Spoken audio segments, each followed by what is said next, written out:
Hello viewers, welcome back to my channel. This is John from Cloud Tech Insight. In today's session, we'll be talking about some of the new trends which is trending right now within the generative AI space, which is generating synthetic data using LLM, which is a big leap within generative AI space, which means you can start generating your own data for certain use cases and fine tune your models to be more customized and more of a market differentiator from the common models available in the market and the open source community. So we have seen some of the large models from NVIDIA, which is NeMo, as well as Facebook, which is the Llama 3.1 with 405 billion parameters. These models are huge and they need probably more than one CPU to host the models on a SageMaker as well as on Bedrock.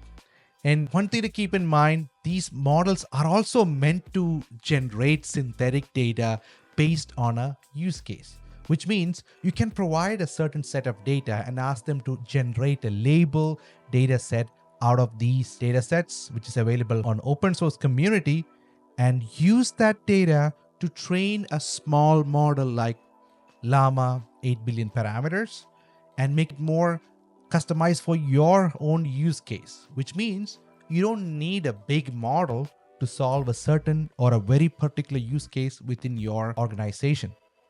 Which you can use a model like Llama 8B with some fine tuning with the synthetic data as well as real data, and then deploy the small model in your ecosystem, which will cost less over a period of time.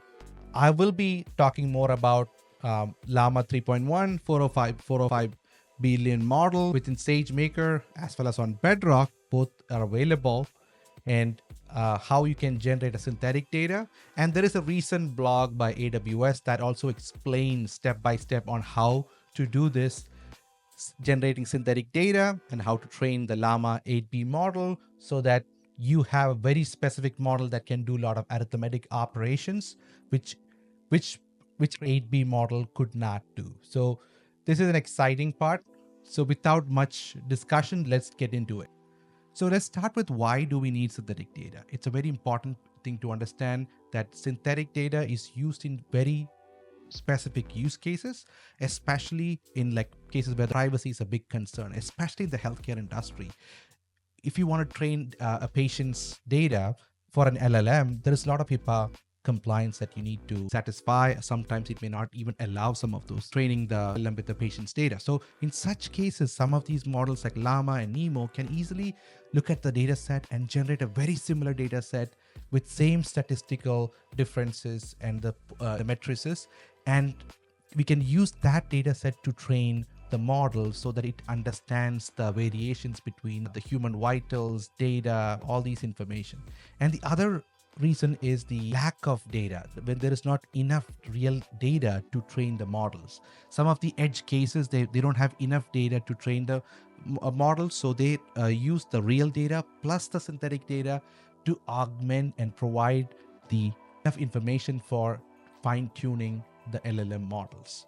And some of the other reasons are you can also use some of these combination of real and synthetic data to train a smaller model, and that can be used to for inference in most of your use cases, which brings down the cost of inference in general. Now let's quickly go through a blog as well as a SageMaker notebook, which shows you how to step by step generate synthetic data and train the Llama 8B model. So let's quickly get to the AWS blog that explains how synthetic data can be generated by the 405B model, and then it can be trained or fine-tune the small 8B models within Llama. And this blog gives you an overview of what 3.1405B model is and what are the prerequisites needed for fine-tuning and generating synthetic data sets, and also talks about the current responses of Llama 3 8B model, and what is the current state, can it do arithmetic operations, etc. And then they talk about they're using the data set called Hugging Face Aqua rat dataset, and it's available on Hugging Face, and it basically gives you the question and gives you the options in the multiple choices and the rationale. That's how do you want to generate those data sets. or how to think about solving the problem. That's exactly given the rationale, and the correct answer is provided here. So what we're going to do is we are going to use the Llama 3 405B to generate a similar data set with the corresponding answers using the rationale. In that way, you will be able to develop a labeled data set for fine-tuning smaller models like Llama 8B. Okay. So once the synthetic data is generated, the label data is generated, then you can train the Llama 3 8B model. And then this shows the difference in responses before tuning and after tuning. So this is important to understand. You can see, looking at the responses after tuning, it's much better doing the arithmetic operations compared to before fine tuning. So this really helps a lot of our customers in general, where they don't have the budget to host a large model, but they can fine tune a small model and host it on a simple instances like G5, and then get the benefit or solve your use cases. So there is a code notebook towards the end of the session. You can go through the code notebook. It's available on GitHub. I can provide the link of the blog as well as code notebook in the description below. And also want to quickly go through the code. So this is the code that runs the Llama 3 synthesizing data and fine-tuning the data sets. A lot of explanation is provided here. And then basically it imports the data, run inference, and show you how the data set looks like, and then install the data set library.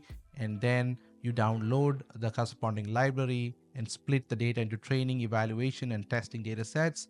And then go through the top 5 questions, understand how the data looks like, and then deploy the Llama 3 8B model and test out the inference right now. So I don't have the instance to run the Llama 3 or even Llama 4 model. It's very expensive to run. So I'm just going through the notebook now.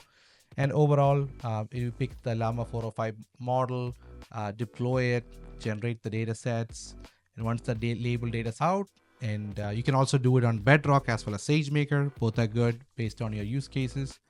And then upload to S3 for the training job. Once it's done, you can use the fine-tuning options within Llama 3 8B on the UI itself. You can use that data set, or you can use the programmatic approach and then train the model. And after training the model, it goes through a couple of minutes, probably up to an hour, training the model, and then comes running the inference and comparing the before and after results within the Llama 8B model. So with this, I'm concluding the session. In the future videos, I'll be covering some of the latest trends within generative AI. And if you like this video, please give me a thumbs up and subscribe to my channel. Thank you for watching. Signing off, John.